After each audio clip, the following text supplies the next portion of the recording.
you're going to be kind of my first fireside chat. Oh, really? Okay. Yes, yes. I like it. Fireside Um, Chat, fun. and one thing that I want to do is kind of put a disclaimer out. Mhm. So, opinions expressed from either one of us do not reflect our current employers, our present, past, and future employers. And opinions are our own. One thing that I want to do is be a little bit more, do a deep dive on the latest topics when it comes to technology. And not to say your career is not amazing, and I definitely will want to get that episode recorded at a different time to talk about your career journey. But here, just like if we're having our favorite drink, in this case, mine is, I've been trying to get sponsors from these guys and I'm getting ignored. And just have a chat. In this case, we're going to be talking about AI. Yeah. Because during our pre-call, I think we were going back and forth, and I like that energy. Yeah. And you're kind of the impetus to start the fireside chat. So thanks, Joanna. Well, I'm glad. I like to create things that don't exist. Love it. Love it. So we're just going to talk about, roughly about 20, 30 minutes to get your perspective or our perspective when it comes to AI. There's a lot going out there. Yeah. So what topic do you want to start off first with respect to AI? Do you remember what we initially talked about? I don't remember all the details. I do talk about AI a lot because it's, something that is just ubiquitous. It's everywhere now. And we have to try our best as security professionals to, get a handle on it and, at the very least, assess the risk. If we can't stop it, right? we can't. It's going to be everywhere. It is everywhere. And so I've been trying to, get a handle on how we're going to assess the risks of using these tools and how can we minimize the risks and think about it from that perspective. So, that said, I'm perfectly happy to, sip coffee and, I have decaf because it's the afternoon. But yeah, I mean, I'm happy to discuss it from, AI in general from the security perspective is, I think you've got a lot of people, right? You've got the naysayers who are sitting up there going, oh, it's all bad. Don't enable anything. And then you've got the other people who are really pro, this is amazing. We can do so much. Let's change the world. It's going to be great. And I'm kind of sitting over here like I'm a little more somewhere in the middle. I want to enable change. I want to improve technology. I want tools to be helpful for people. But there's a lot of damage these things can do and are doing every day. So, yeah. Yeah, let's start there then, right? I agree with you. As security professionals, we want to make sure, and I know our industry, maybe the past 10 years, we've been talking about this ad nauseum, building security within the production pipeline for applications. Mm-hmm. But now I think we're hitting a force with Silicon Valley and their ethos to go quick, break things to, I would argue, monetize this capability. So how do we, as security professionals, say, hey, slow your roll.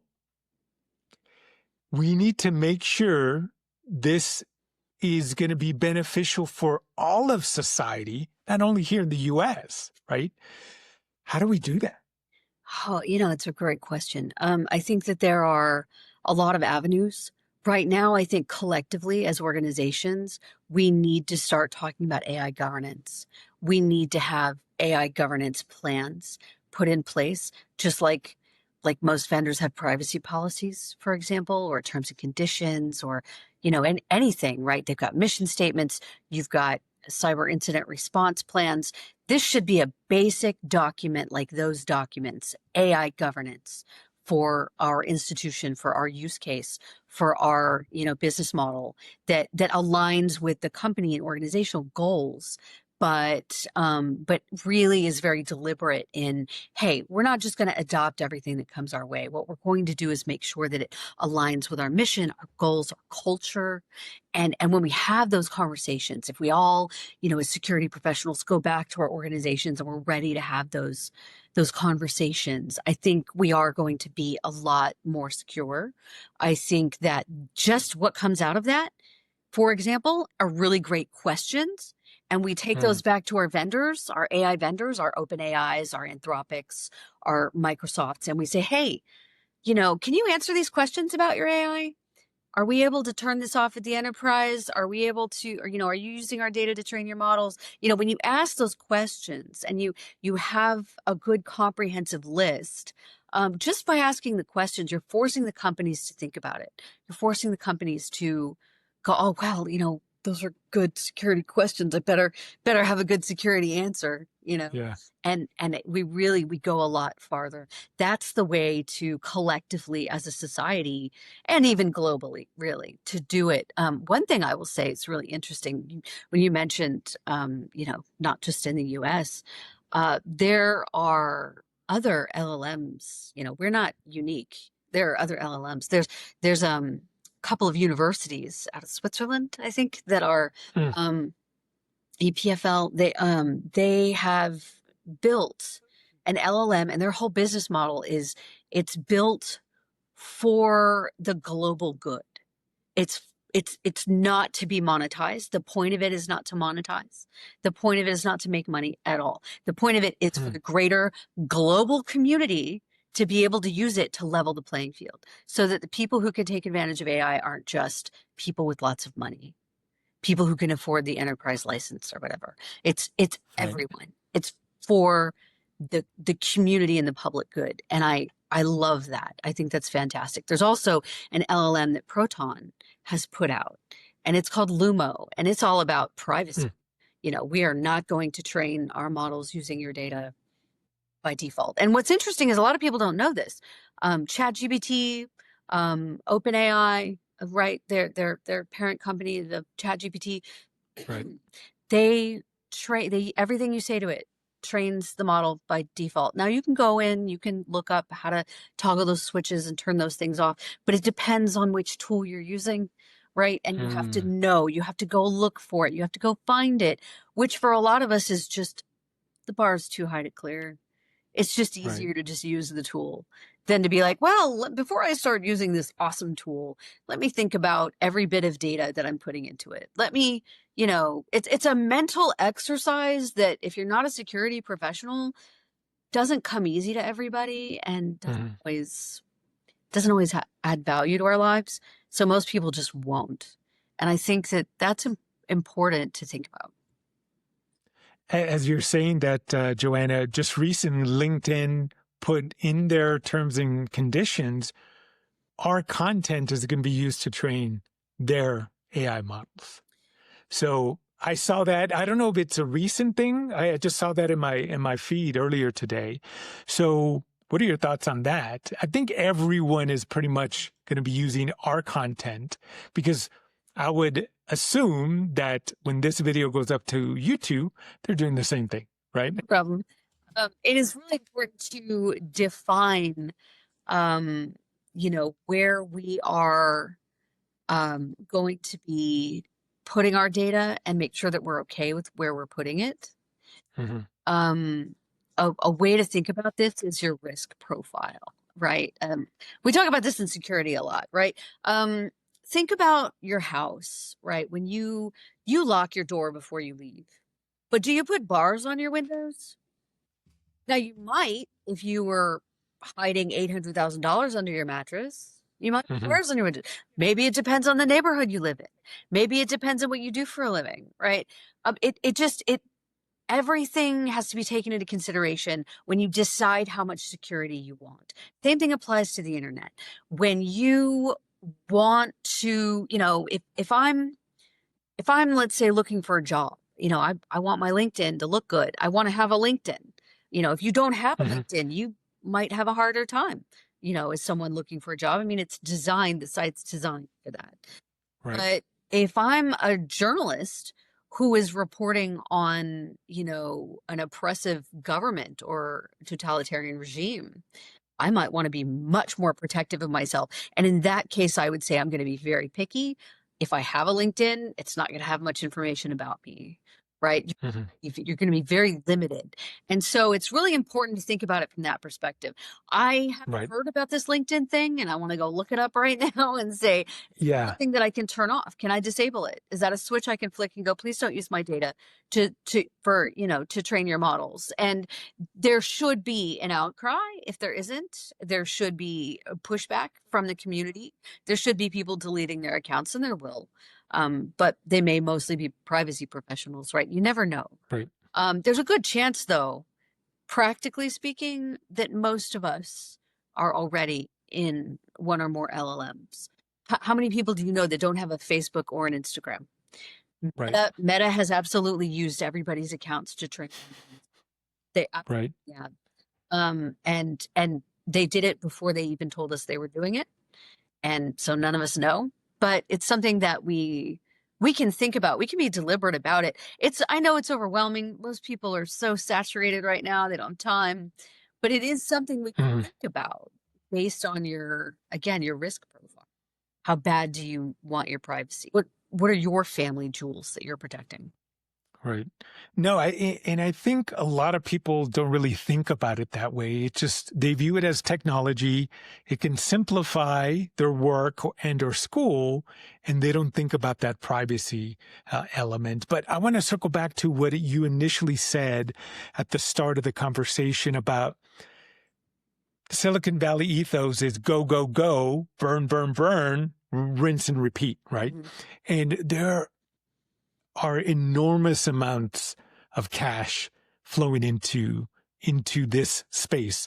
I would argue maybe 5 companies.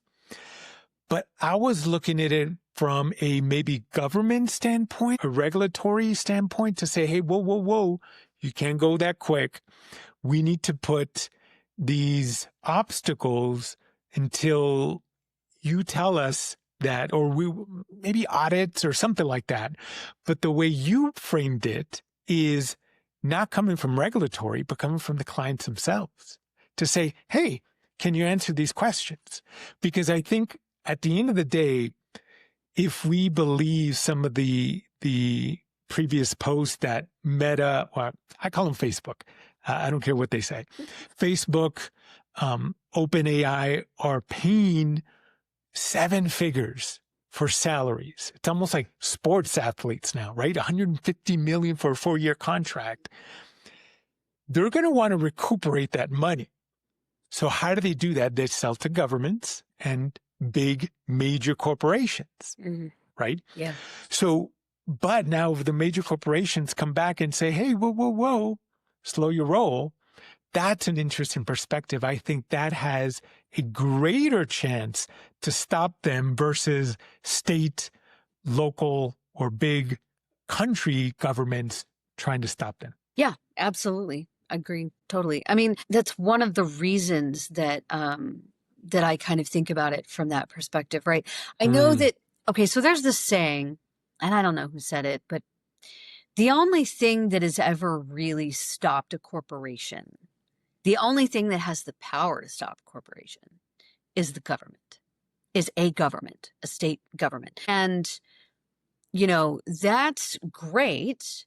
But when we have, a country currently in the situation that it's in, with the security posture that it has, with the mentality that we have about AI, which is progress over safety, I think mhm. I feel like I'm confident I can make that statement and people would mostly agree with me. I think we Yeah. want, industry progress. Let's get moving. Let's do it. As Zuckerberg says, move fast to break things, right? But really, it's the people in a country like this. It's the people that are going to start having an impact. When the people push back. Although unfortunately, I do think AI is a little bit like the technology of the car. And a lot of people don't really think about it this way, but I really want people to think about it this way. When the Mhm. car first came out, we didn't have street lights, right? We didn't have, Yeah, we didn't have traffic lights. We didn't have roads. We didn't have any of that infrastructure. We didn't have seatbelts. We didn't have laws about how fast you could go, right? We didn't have any of those things. And the only reason we started getting those things is because people died. And I think that AI is going to be similar because Hmm. we're so excited, like the car, they're so excited. I don't need a horse anymore, and it's as soon as people start dying, people have already died. But when people really start dying, that's when we'll really, really get more regulation. But I think a lot of those guardrails aren't going to show up until, unfortunately, a lot of harm has been done. And I mean, I'm not just spitballing here. Like, there are kids who are committing suicide with ChatGPT's help. Yeah. This news about it all the time. There are people who are falling into these rabbit hole, like I think they call them AI delusions, right? Where they come up with some weird random conspiracy theory or maybe some strange idea, like we're living in the Matrix. And the tool, the AI is validating it. Oh, yes, we are. It's playing along because it's designed to do that. It's designed to play along. But people Right. don't know that. They think it's real. They think it's thinking. I mean, to this day, people think AI is thinking. Right. It's not. It is literally coming up with what's the next likely word after this word? And then what's the next Mhm. likely word that'll come after that word based on our conversation, based on everything we've said so far? What's the next likely word? And then they add into that something called temperature.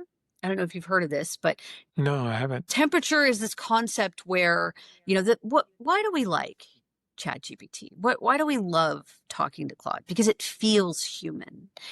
That is temperature. You Hmm. increase the temperature. The higher the temperature, the more creative the model is. And the lower the temperature, the more boring, pat answer you're going to get that, like, so what? It's just going to spit it out at you and sound very boring. So It, if you want is that the creativity up, but you don't want to crank it up too high because the higher that temperature goes, the more it hallucinates. hmm. So I'm assuming that temperature is controlled in the back end by these companies rather than the end users. Yeah, it's the proprietary way that they're configuring their LLMs. That's why they're all so different. And it's funny you mentioned that, Joanna, because I have, conversations with the mobile version of ChatGPT and how it communicates. It sounds like my assistant, right? Like I'm talking to them over the phone. Mm-hmm. And the other thing too, I'm also trying to do this marketing term, the agentic AI nonsense, right? Just AI via automation. And I'm trying to do some automation and it's literally my tutor. I'm like, you're going too fast. Slow it down. I'm confused. What's going? Yes. I know it could be pretty confusing. So I'll slow it down and take one step at a time. I'm like, thank you. Even though Sam Altman said not to say thank you to the LLMs because it's spending a lot of their money allegedly there. But yeah, it is unreal. Have you seen the movie Her?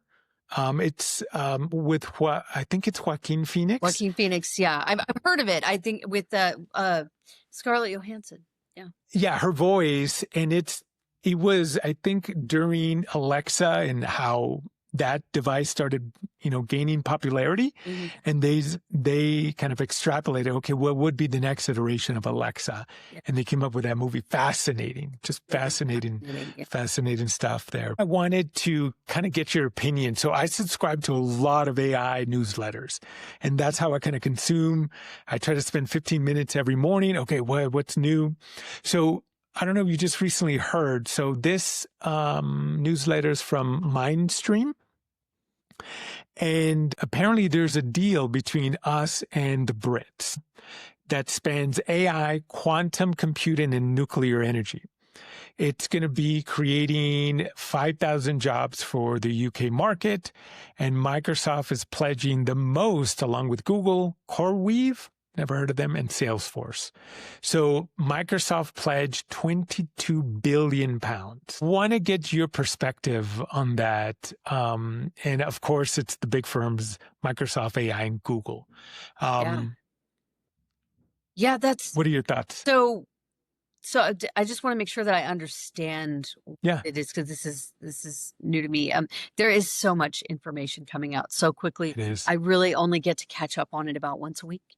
But this is an arrangement between U.S. organizations and the British government, or British organizations? You between both governments, but But between both we, governments, but the government is not the same. So the U.S. government doesn't have AI.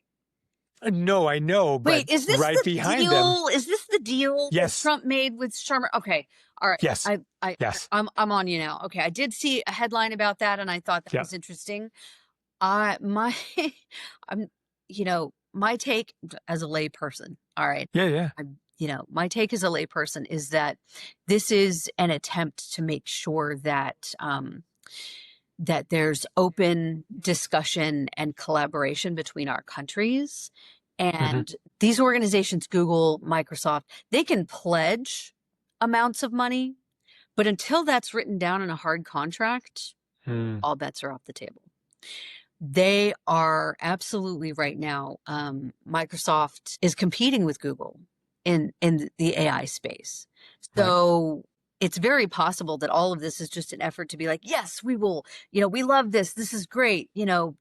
Just don't regulate us. We'll throw money at this so you don't regulate us, and basically let us do whatever we want. But the fact of the matter is that on the ground, regardless of how much money is being spent, I know we talk hmm about this all the time. Can you believe the amount of money that these companies are spending? It's right, bananas. But what you've got is on the ground is a real hard limit. How much water, how much power, how much land, all of this takes to make these things run. And there are organizations right now who are going out and trying to find a place, a state, work with a state government, at least in the US, and say, hey, we want to build this. We want to make it. We're going to need this much water from the grid. We're going to need this much power from the grid. And it's actually affecting utilities' ability to meet community demand, right, regardless of the organization. And so they are very rapidly, they can move quick. They can spend all the money they want. But at the end of the day, human beings need water. hmm Human beings need power, at least in our country, most of the time, in order to live well. right, And so they're going to run up against the limitations of planet Earth. It's just a fact.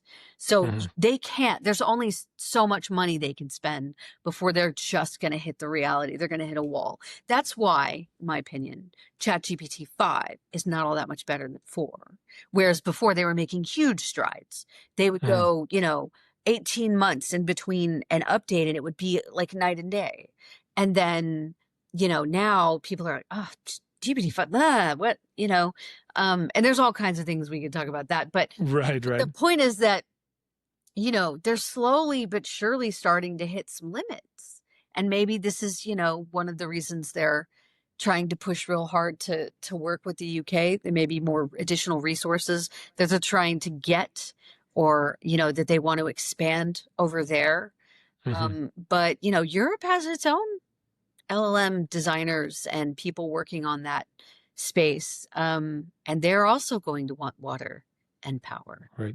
If So yeah, I definitely agree with you on the power. And then I think Bill Gates, didn't he mention something about small little nuclear energy within the communities where these data centers? Mhm. And again, I'm not an expert when it comes to nuclear energy. I've been seeing some content that it is safer, but then at the same time, I'm watching Chernobyl, and it's like, and I know that's extreme, but I did go to a data center here locally in Denver, and somebody brought up the same point. Hey, Yeah. we're going to need power. We're going to need water. And they did push back for the water aspect. They said it's a closed system. So they reuse the water, just like a radiator in a car is the example they gave me. And they're like, yeah, that's a big misconception. I'm like, okay, I'll do the research, because obviously they're going to say that because it's in their interest to kind of muddy the water. And I'm not suggesting that they're doing that, but it was interesting. I hadn't heard about that before, that it's a closed system and it just takes the heat from obviously the systems, cool them off. But the whole power, they had these massive generators, and it's like, and this was a relatively small data center. I can't even imagine Right. what the big companies are throwing up there globally. Yeah. And you're right. There are systems you could do with their closed loops, water, especially in data centers. That's really a huge cost saving measure. But at the end of the day, you still need the water. And then if there are things, because we're talking at scale, which it's huge. So even if it's a closed loop system, there's a certain amount of that you're still going to need to add. And when you have problems that come up and things overheat and you need to add more, there's that. There also, energy itself, when it's generated and can create all this heat, which then needs to be cooled. And so there's kind of a larger ecosystem that we're thinking about when we say For sure. that's why the numbers vary so wildly. That's why you can ask Claude today, hey, how much water does it take to produce, this paragraph? And, and it'll give you a different answer every time. Right. Because there are a lot of these things that change a lot. As far as the nuclear power stuff goes, we could debate all day about what safe means. There's nothing's foolproof, especially when you're talking about Mother Nature. I mean, I feel like the Fukushima disaster is the perfect example of that. They did not, they try to earthquake proof their stuff because they have earthquakes, and but an 8.0 is too much. There's only so much you can do. And they literally just kind of went, well, we're just going to kind of dump the ocean into it and hope that this can disperse and hopefully it gets better. That's their solution. These things happen. So I'm not necessarily opposed to nuclear energy as a solution to some of these power problems. I just think that, again, more money, limitations. It can take several years to build a nuclear power plant. So what are you doing in the meantime? You're still there's not just limitations of water and land and power, but time. Time is a limitation. And not only that, we've got these companies right now. And one of the reasons they're moving so fast is because they want to get to AGI first. They want to get to the big genius in the sky first, the godlike AI.